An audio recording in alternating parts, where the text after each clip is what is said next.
Ayan, dito na ako maglalagay sa labas ng bahay. Tingnan nyo mamaya yung kanyang result, no? Kaya tapusin yung panoorin tong video na to para makita ninyo iba yung result kasi papatuyuin pa natin to. Nararamdaman ko talaga guys yung parang pag-absorb niya, parang cool, ganun, parang mint. Ayan, finally, tapos na siya, tuyo na siya. Ayan, tanggalin na natin. Oh, ang sarap sa pakiramdam mga ka-queen of vlog, ayan oh. Oh, ayan oh, maputi siya, di ba? Sabi ko sa inyo. Grabe maka-effect, ayan oh. Hindi siya masakit. Ayan oh. Oh. Oh, ayan oh, wow, ayan oh. Ang lambot niya. Ang kinis. Oh. Sarap talaga sa pakiramdam mga ka-queen of vlog. Ayan, wow.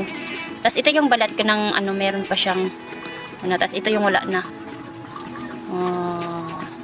So really nice. 'Di ba? Yan sinasabi ko sa inyo, 'di ba?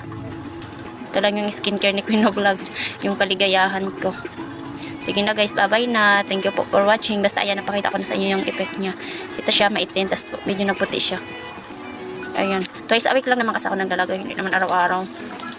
Lalo pa kaya pag araw-araw, siguro sobrang puti na ng mukha ko nun. Yan, 'di ba?